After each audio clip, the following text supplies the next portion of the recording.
ನಮಸ್ಕಾರ. ಕೋಳಿಗಳು ಪ್ರತಿದಿನ ಮೊಟ್ಟೆ ಇಡುವುದೇಕೆ?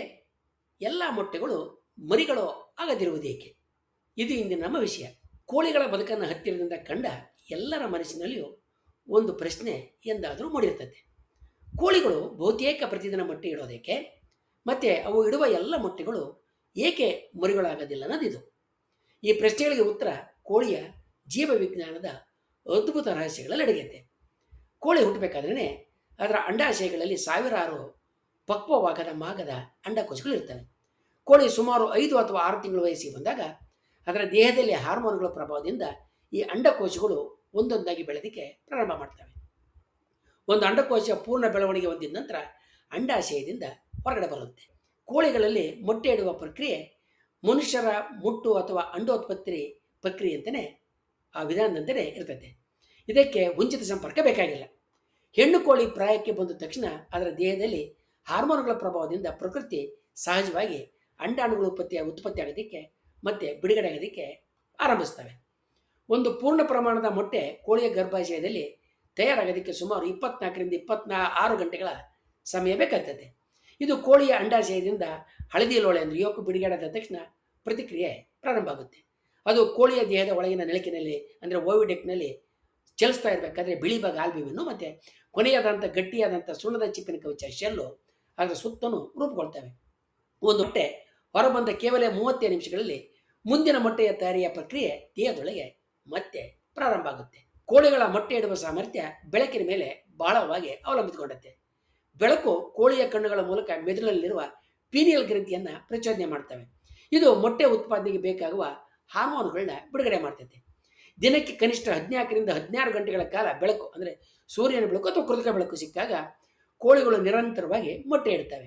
ಆದರೆ ಇಲ್ಲಿ ಒಂದು ಮುಖ್ಯವಾದಂಥ ಸಂಗತಿ ಇದೆ. ಮೊಟ್ಟೆ ಇಡೋದು ಮತ್ತು ಮರಿ ಬೆಳೀತಕ್ಕಂಥದ್ದು ಎರಡು ಬೇರೆ ಬೇರೆಯ ಪ್ರಕ್ರಿಯೆಗಳು. ಕೋಳಿ ಮೊಟ್ಟೆ ಇಟ್ಟ ಮಾತ್ರಕ್ಕೆ ಅದರಲ್ಲಿ ಮರಿ ಬೆಳೆಯೋದಿಲ್ಲ. ಮರಿ ಬೆಳೆಯೋದಕ್ಕೆ ಮೊಟ್ಟೆ ಮೊದಲು ಫಲಿತ ಆಗಬೇಕು. ಹುಂಜ ಕೋಳಿಯೊಂದಿಗೆ ಸಂಯೋಗ ನಡೆಸಿದರೆ ಅಂಡ ಫಲಿತಗೊಳ್ತದೆ. ಇಂತಹ ಫಲಿತಗೊಂಡ ಮೊಟ್ಟೆನಲ್ಲಿ ಭ್ರೂಣದ ಬೆಳವಣಿಗೆ ಆರಂಭ ಆಗ್ತಕ್ಕಂಥ ಸಾಧ್ಯತೆ ಇರ್ತದೆ. ಆದರೆ ಹುಂಜ ಇಲ್ಲದೆ ಇದ್ದರೆ ಮೊಟ್ಟೆ ಫಲಿತ ಆಗೋದೇ ಇಲ್ಲ. ಇಂತಹ ಮೊಟ್ಟೆಗಳು ಆಹಾರವಾಗಿ ಬಳಸೋದಕ್ಕೆ ಮಾತ್ರ ಯೋಗ್ಯ ಆಗಿರ್ತವೆ. ಎಂದಿಗೂ ಇವು ಮರಿಗಳಾಗಿ ಹೊರಬರೋದಿಲ್ಲ. ಮಾರುಕಟ್ಟೆಯಲ್ಲಿ ದೊರೆತಕ್ಕಂಥ ಬಹುತೇಕ ಮೊಟ್ಟೆಗಳು ಇದೇ ರೀತಿಯ ಫಲಿತವಾಗದ ಮೊಟ್ಟೆಗಳಾಗಿದ್ದಾವೆ. ಇನ್ನೊಂದು ಕುತೂಹಲಕಾರಿ ಸಂಗತಿ ಏನಂತ ಹೇಳಿದ್ರೆ, ಎಲ್ಲ ಫಲಿತಗೊಂಡ ಮೊಟ್ಟೆಗಳು ಕೂಡ ಮರಿಗಳಾಗೋದಿಲ್ಲ. ಭ್ರೂಣ ಬೆಳೆಯೋದಕ್ಕೆ ಸರಿಯಾದಂಥ ಉಷ್ಣತೆ, ತೇವಾಂಶ ಮತ್ತು ಸುರಕ್ಷಿತ ಪರಿಸ್ಥಿತಿ ಅತ್ಯಗತ್ಯ. ಕೋಳಿ ಸಾಮಾನ್ಯವಾಗಿ ಸುಮಾರು 21 ದಿನಗಳ ಮೊಟ್ಟೆಗಳ ಮೇಲೆ ಕಾವು ಕೊಡ್ತದೆ. ಈ ಅವಧಿನಲ್ಲಿ ಕೊಟ್ಟ ಶಾಖ ಸರಿಯಾಗಿದ್ದರೆ, ಮೊಟ್ಟೆ ಹಾಳಾಗದೇ ಇದ್ದರೆ ಅಥವಾ ಭ್ರೂಣದ ಬೆಳವಣಿಗೆಯಲ್ಲಿ ಯಾವುದೇ ದೋಷ ಉಂಟಾಗದೇ ಇದ್ದರೆ ಅದರಿಂದ ಕೋಳಿ ಮರಿ ಹೊರಗೆ ಬರುತ್ತೆ. ವಾಸ್ತವವಾಗಿ ಕೋಳಿ ಮರಿಗಳನ್ನು ಪಡೆಯುವ ಉದ್ದೇಶದಿಂದ ಮಾತ್ರ ಮೊಟ್ಟೆ ಇಡೋದಿಲ್ಲ. ಅದು ಮಾನವ ಹೆಂಗಸರು ಮುಟ್ಟಾಗೋದಕ್ಕೆ ಸಮನಾದಂಥ ಕ್ರಿಯೆ. ಮೊಟ್ಟೆ ಇಡೋದು ಅದರ ದೇಹದ ಸಹಜವಾದಂಥ ಜೈವಿಕ ಕ್ರಿಯೆ. ಆ ಮೊಟ್ಟೆ ಮರಿ ಆಗಬೇಕಂತ ಹೇಳಿದ್ರೆ ಅದು ಫಲಿತಗೊಂಡಿರಬೇಕು ಮತ್ತು ನಂತರ ಸರಿಯಾದ ಕಾವು ಕೂಡ ಅದಕ್ಕೆ ದಕ್ಕಬೇಕು. ಹೀಗಾಗಿ ಪ್ರತಿದಿನ ಕೋಳಿಗಳು ಮೊಟ್ಟೆ ಇಡೋದು ಅವುಗಳ ಸಹಜ ಸಂತಾನೋತ್ಪತ್ತಿಯ ವ್ಯವಸ್ಥೆಯ ಅಂಗಾಗಿದ್ದು, ಎಲ್ಲ ಮೊಟ್ಟೆಗಳು ಮರಿಗಳು ಆಗದೇ ಇರೋದಕ್ಕೆ ಮುಖ್ಯ ಕಾರಣ ಅವುಗಳಲ್ಲಿ ಬಹಳಷ್ಟು ಮೊಟ್ಟೆಗಳು ಫಲಿತಗೊಳ್ಳದೇ ಇರೋದು ಆಗುತ್ತೆ. ಕಾಡು ಕೋಳಿಗಳು ವರ್ಷಕ್ಕೆ ಕೇವಲ 10ರಿಂದ 15 ಮೊಟ್ಟೆಗಳನ್ನು ಮಾತ್ರ ಇಡ್ತಾ ಇದ್ವು. ಆದರೆ ಮಾನವರು ಶತಮಾನಗಳಿಂದ ಹೆಚ್ಚು ಮೊಟ್ಟೆ ಇಡುವ ಕೋಳಿಗಳನ್ನು ಆಯ್ದು ತಳಿ ಅಭಿವೃದ್ಧಿ ಅಂದರೆ ಸೆಲೆಕ್ಟಿವ್ ಬ್ರೀಡಿಂಗ್ ಮಾಡಿರೋದ್ರಿಂದ ಇಂದಿನ ಆಧುನಿಕ ತಳಿಯ ಕೋಳಿಗಳು, ಉದಾಹರಣೆಗೆ ಲೆಗ್ಗಾರ್ನ್ ಕೋಳಿ, ವರ್ಷಕ್ಕೆ 300ಕ್ಕೂ ಹೆಚ್ಚು ಮೊಟ್ಟೆಗಳನ್ನ ಇಡ್ತಕ್ಕಂಥ ಜೈವಿಕ ಸಾಮರ್ಥ್ಯವನ್ನು ಪಡೆದುಕೊಂಡೈತೆ. ಕೋಳಿಯ ನಂತರ ಅತ್ಯಂತ ವೇಗವಾಗಿ ಮತ್ತು ಪ್ರತಿದಿನ ಮೊಟ್ಟೆ ಇಡುವ ಪಕ್ಷಿ ಅಂತ ಹೇಳಿದ್ರೆ ಕಾಡುಗೌಜ ಅಂದರೆ ಕ್ವೇಲು. ಈ ಪಕ್ಷಿನಲ್ಲಿ ವಿಶೇಷವಾಗಿ ಜಪಾನೀಸ್ ಕ್ವೇಲು ತಳಿಗಳು ವರ್ಷಕ್ಕೆ ಸುಮಾರು 300ಕ್ಕೂ ಹೆಚ್ಚು ಮೊಟ್ಟೆಗಳು ಇಡ್ತವೆ. ಅಂದರೆ ಇವು ಕೋಳಿಗಳಂತೆಯೇ ಬಹುತೇಕ ಪ್ರತಿದಿನ ಮೊಟ್ಟೆಯನ್ನು ಇಡುವ ಸಾಮರ್ಥ್ಯವನ್ನು ಹೊಂದಿದ್ದಾವೆ. ಕೆಲವು ನಿರ್ದಿಷ್ಟ ತಳಿಯ ಸಾಕು ಬಾತು ಕೋಳಿಗಳು ಕೂಡ ಸಾಮಾನ್ಯ ಕೋಳಿಗಳಿಗಿಂತಲೂ ಹೆಚ್ಚು ಮೊಟ್ಟೆಯನ್ನು ಇಡ್ತವೆ. ಖಾಕಿ ಕ್ಯಾಂಪಿಬೆಲ್ಲು ತಳಿಯ ಬಾತುಕೋಳಿಗಳು ಕೂಡ ವರ್ಷಕ್ಕೆ 300ರಿಂದ 340 ಮೊಟ್ಟೆಗಳನ್ನ ಇಡ್ತವೆ. ಅಂದರೆ ಇವು ವಾರದಲ್ಲಿ 6 ದಿನ ಕೂಡ ಮೊಟ್ಟೆ ಇಡ್ತವೆ. ಇಂಡಿಯನ್ ರನ್ನರು ಬಾತುಕೋಳಿ ಕೂಡ ವರ್ಷಕ್ಕೆ ಸುಮಾರು 300 ಮೊಟ್ಟೆಗಳನ್ನ ಇಡಬಲ್ಲದು. ಆಫ್ರಿಕಾ ಮೂಲದ ಕಡಲು ಕೋಳಿ ಮತ್ತು ಗಿನಿ ಫೌಲ್ಸು ಈ ಹಕ್ಕಿಗಳು ಭಾರತದಲ್ಲೂ ಕೂಡ ಸಾಕಲಾಗ್ತದೆ.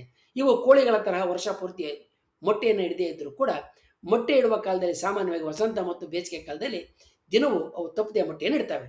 ಒಂದು ಶ್ರಾಯದಲ್ಲಿ ಇವು 100ರಿಂದ 150 ಮೊಟ್ಟೆಗಳನ್ನ ಸತತವಾಗಿ ಇಡಬಲ್ಲವು. ಸಾಕುವ ಟರ್ಕಿ ಕೋಳಿಗಳು ಕೂಡ ವಾರಕ್ಕೆ 2ರಿಂದ 3 ಮೊಟ್ಟೆಗಳನ್ನ ಇಡ್ತವೆ. ವರ್ಷಕ್ಕೆ ಸುಮಾರು 100 ಮೊಟ್ಟೆಗಳನ್ನ ಕೊಡಬಲ್ಲವು. ವಾಣಿಜ್ಯ ಉದ್ದೇಶಕ್ಕಾಗಿ ಇವುಗಳಿಗೆ ಆಹಾರ ಮತ್ತು ಬೆಳಕನ್ನು ನಿಯಂತ್ರಣ ಮಾಡಿಕೊಟ್ಟಾಗ ಇವುಗಳ ಮೊಟ್ಟೆ ಇಡುವ ಸಾಮರ್ಥ್ಯ ಕೂಡ ಹೆಚ್ಚುತ್ತೆ. ಕಾಡಿನಲ್ಲಿರುವ ಹಕ್ಕಿಗಳು ವರ್ಷಕ್ಕೆ ಕೇವಲ 10 ರಿಂದ 15 ಮೊಟ್ಟೆಗಳನ್ನಷ್ಟೇ ಇಡ್ತಾ ಇದ್ವು.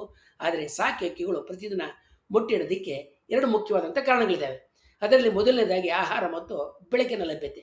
ಹಕ್ಕಿಗಳ ಮೆದುಳಿನಲ್ಲಿರ್ತಕ್ಕಂಥ ಪೀನಿಯಲ್ ಗ್ರಂಥಿ ಸೂರ್ಯನ ಬೆಳಕಿಗೆ ಪ್ರತಿಕ್ರಿಯೆಯನ್ನು ತೋರಿಸ್ತದೆ. ದಿನದಲ್ಲಿ 14 ರಿಂದ 16 ಗಂಟೆಗಳ ಕಾಲ ಬೆಳಕು ಮತ್ತು ಸಮೃದ್ಧ ಆಹಾರ ಸಿಕ್ಕರೆ ಅವುಗಳ ದೇಹ ನಿರಂತರವಾಗಿ ಮೊಟ್ಟೆಗಳನ್ನ ಉತ್ಪಾದಿಸೋದಕ್ಕೆ ಪ್ರೇರೇಪಣೆಗೊಳ್ತದೆ. ಎರಡನೇದಾಗಿ ಮೊಟ್ಟೆಗಳನ್ನು ಕದಿತಕ್ಕಂಥ ಪ್ರವೃತ್ತಿ. ಹೆಚ್ಚಿನ ಸಾಕು ಹಕ್ಕಿಗಳು ಇಂಟರ್ಮಿನೇಟ್ ಲೇಯರ್ಸ್ ಅಂದ್ರಿಗಿನ ಅವುಗಳ ಗೂಡಿನಲ್ಲಿ ನಿರ್ದಿಷ್ಟ ಸಂಖ್ಯೆಯ ಮೊಟ್ಟೆಗಳು ತುಂಬೋ ತನಕ ಮೊಟ್ಟೆ ಇಡ್ತಾನೆ ಇರ್ತವೆ.